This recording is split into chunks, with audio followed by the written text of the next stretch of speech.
Well, I wrote it already before at the start na when he was first diagnosed na, and then we just grieved for 2 days, and then after that, parang we composed ourselves, and then we said like parang we have to we always find something productive to do out of even if it's a negative thing. Tapos yun, and the hardest thing then was actually to tell the children what was wrong with him. So that was the only time really. Pero even on my own, talagang hindi I just accept kasi na parang I have to face it, I have to do this. And I also teach my children na ganun nga parang you can't just cry it away, di ba? Parang just at least, just like Francis said, at least you show yourself even that you fight. You just let it all just You were fighting with him, no? Yeah. Beside him, you were beside him all the way. Yes, yeah. you were behind him. You're left with 8 children. Yes. Did you assure Francis na kakayanin mo, na kaya mo without him? Oo, kasi iba ang dami nga nagugulat na 8 sila kasi we're not really naman so about it. Pero I want to also na when I say children, offspring namin 8, pero dalawa lang naman yung 9 and 8 years old, maliliit, and then there's Elmo as a teenager, he's 14. But like the older ones, Una is married with children, the eldest, and Nick is also working already. So then Max works, and Frank is almost graduating, Sab's almost graduating. So actually everybody's like, and also like Max has her physics na lang to go with. So I mean everybody's really like, matagal na rin yung life namin together as a family.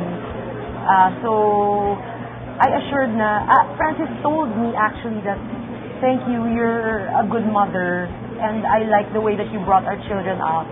So he said na, he likes it, I make them independent so that they can fend for themselves. So in that way, I assured him na, parang, I showed him all these years na maganda yung ka sa kanila, palaki. Maxine and 300 children, did you promise your dad that you would take care of your mom as well as he did, Francis? Yes, of course. Papa just respect you. Yeah, kasi yun yung sinabi talaga ni Pops na you should always respect your parents, give honor to them. Yeah. So in this case, talagang tuturuan ko yung family, and lalo na si mom. Kasi syempre, parang mag-isa na lang siya. So, kailangan talaga niya ng help from us. Okay. If your dad, Francis, is in front of you now, what would you tell him? Starting with Elmo, what would you want to tell your dad? Pop, I'm happy that I'm happy if you're happy, and we're gonna miss you, and we love you. Sab? Papa, I'm happy that you were able to do so much. Parang more than other people could ever achieve. You've done so much, even not just for the family, but also for the whole country.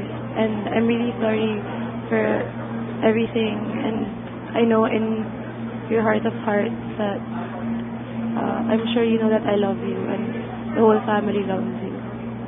Francis Jr., anything you want to tell your dad? Pop, I love you so much and I miss you. Thank you for everything you taught us, and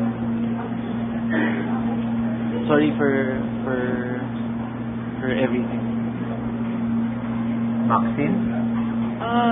Papa, I love you and I miss you so much. I know that wherever you are right now, you're happy and you're at peace, so I'm happy also. But syempre masakit pa rin because sana nandito pa rin kayo, but I'm trying to accept it already, but it's very hard. And I miss you so much, and I promise you that I will do whatever I can to make you proud. And syempre, as you did for Lolo and Lola, you kept on in this industry, and I will also try to do the same. Na aanuhin ko yung name natin. I'm gonna make you proud and I love you so much. And Pia, was there anything you were not able to tell Francis while he was still there? I don't think so, Ricky. Like, I want to say also, it's a different thing. Like, for me, I'm so glad that my relationship with him is such that we're so close that we are one. And I, even if our relationship is flawed, nothing is perfect. But even if we're not perfect, we are perfect for each other. I always knew that, and we knew that parang we're given to each other talaga by God just to complement each other. And I'm glad I had my life with him, and I'm so happy that I am able to be a part of his life.